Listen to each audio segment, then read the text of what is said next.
let's get to some listener questions. We're running a little long. Good stuff, though, John. Let's get to a couple of listener questions. We're going to try and consolidate some just because we're running long and we're running a little short on time here. Did get a few texts already. First of all, there was one. I'll send this. I will send this link to the live YouTube chat. It's a pretty cool thing. I'm trying to see who it was sent from. There's not a name to it, but it was from 423 area code. It's a YouTube link, and it shows, I think it was back in the early 80s, showing the Bengals unveiling of their new, quote-unquote, new uniforms. And I took a brief look at it. It shows like Reggie Williams, their old school linebacker, and another offensive lineman showing when they unveiled the striped helmets and the striped shirts, not the old school Bengals that said it. So just an interesting text I got. So thanks for sending that over. 423 area code. Didn't get a name there. Sorry. We got two texts one was from Nathan and another was from good friend Frank from Virginia. Both center around free agency. Nathan asked, if Eagles were to release Jason Peters, would that be a smart decision? And then he also mentions Deshaun Jackson, where Frank asks about the top 5 dream unrestricted free agent signings. A little early to kind of, and I don't have a ton in front of me to prep for that, but I don't think Deshaun Jackson is something that this team needs right now, personally.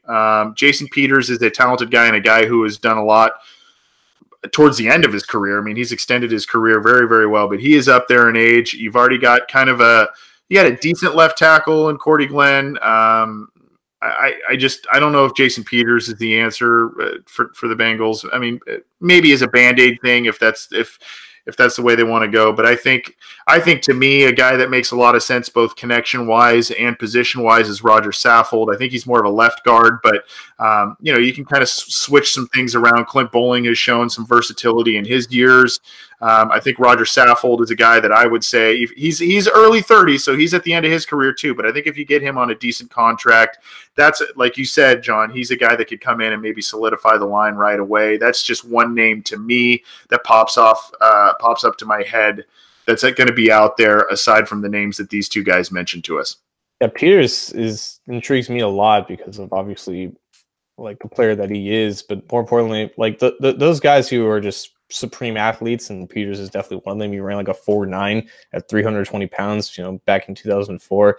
If he is cut by the Eagles, I think he would probably be at the top of my list to at least start at or compete at right tackle for 1 or 2 years.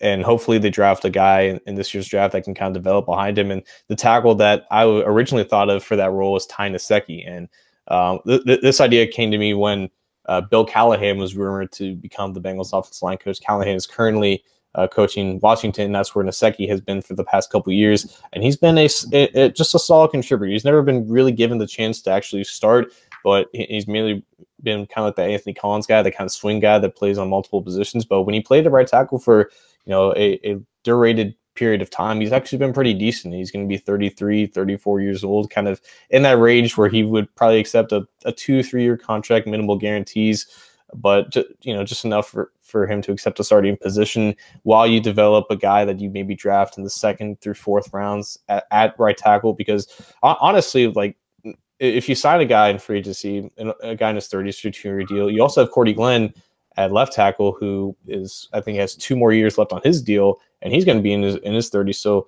there's going to be even more uncertainty at the tackle position going from 2020 and beyond at both positions. So definitely would invest early in this year's draft class in an offensive tackle to develop at either position. But Saffold would be definitely interesting to fill in right guard, or just move Boeing to right guard and have Saffold play left guard.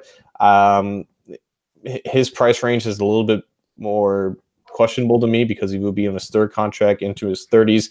Maybe they get him on some low guarantee, because at this point, the Bengals are who they are until they aren't in free agency. Like they could be major, not major players, but they could be slightly more aggressive in going after mid-level guys. And I think Saffold would classify it as that.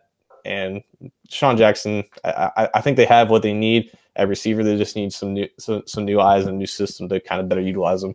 Yeah, I mean, Saffold, it's not the first time. I mean, If you remember, there were a couple years there where the Bengals did some stuff in free agency, including getting a guy named Bobby Williams, who ended up being a very good right guard for this team for a number of years. And I think that was his second contract, though, not his third like Saffold. But I mean, there have been times where they've gone out there and got those kind of those B plus players. They've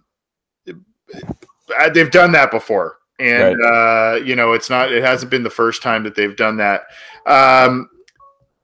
One other guy that I think would be interesting, and he might get franchise tagged, we'll see. But in terms of a positional fit and age, he would be expensive, and he would be one of the top players in free agency, but CJ Mosley. Maybe a little bit of a pipe dream, but that would be a great get. You lessen a division opponent, and then you potentially get C.J. Mosley as a linebacker there. I think that's a good fit. We had another text from Austin Tran. This is kind of a big what if, but do you think Zac Taylor can show up in the big game, something Marvin Lewis can't do? I think that's going to depend on the roster, and I think the hope is that this team will be much better prepared than they had been in the prime time and playoff games, right? Yeah, and Taylor can only do so much. Like at some point, we got to hold Andy Dalton accountable for his lack of play in the big time. And like overall preparation, that was like the main, I guess, theme from the Marvin Lewis era with primetime games and playoff games. They were much better than what they put out there, from earlier in the season, and then they just kind of fall apart, and you have to put that on. Just general preparation and just lack of utilization when good teams take away what you can do best, and a failure to adapt. And hopefully those are aspects that Taylor can obviously improve upon. But if he's going to bring a system over similar to the Rams and make Dalton's life easier with a lot of play action, a lot of jet motion, a lot of things like that, hopefully it will be better. And hopefully at this point Dalton won't be as god awful as he is in playoff games and primetime games that he was under Lewis. That's the hope. And I think one of the things, we'd use this word last week on last week's show, one of the things that plagued Lewis in these big games was rigidity, right? And showing, I remember specifically in that loss to the San Diego Chargers, the then San Diego Chargers back in 2013, that playoff game, that was a loss that stung because I think it was Melvin Ingram at the time said basically they threw nothing at us that we weren't prepared for, that we didn't see just about a month ago. And you want to stick to what you do best, but you can't you can't do the exact same thing and expect that the team won't catch on. That's just not going to happen. And of course, we know what happened there. This might be the last one before we get out of here, but basically there's a couple of questions within the live YouTube chat. Late round quarterback prospects. I also saw, should the Bengals draft Will Greer if he falls to day 2? That was from Derek Rogers. So your thoughts on some of the quarterbacks that aren't getting the hype of a Haskins, a Murray, and some others in a class that's kind of meh overall.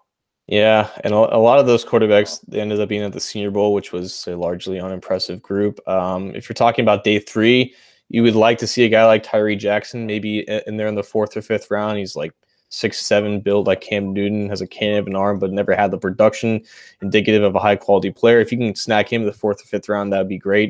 Another guy is Gardner Minshew out of Washington State, who might be available. That was the guy I was going to say, yeah. Yeah, if you're a West Coast guy like yourself, and it's kind of on the older side. I think it was a transfer, but ended up playing pretty well in Mike Leach's system, kind of similar to Andy Dalton, has good intermediate accuracy, so he'd be an interesting guy to develop. Yeah, Minshew was the guy, and he was kind of a rock star up there, man. I think he was the guy that had the funky mustache. He got the full beard for the Senior Bowl. Yeah, he was kind of a rock star up there, and obviously Washington. Mike Leach has turned that program around immensely. So those are some guys to look out for. I apologize, we had a couple of calls come through. We couldn't get to it. We're just running long. We had a long episode last week, so we're trying to keep the podcast episodes digestible. So we apologize we didn't get to the calls there. Give us a call next week though. We'll try and get you on the air, and we'll get you. But we appreciate the texts, we appreciate the calls, we appreciate all the interaction in the live YouTube chat for our listener questions. We try and get to those every week, and we try and answer those every week that we have a show. So keep at us. You can get this show on iTunes, on Stitcher, on Google Play. It's on the Megaphone platform. You can also get it on cincyjungle.com and our YouTube channel. So get the show how you can. We appreciate the support. We will see you next time. John, thank you, buddy. Appreciate you coming on as always and bringing the insight as you always do. And thanks to all of our live listeners and to all of those who submitted questions this week. We'll see you next time.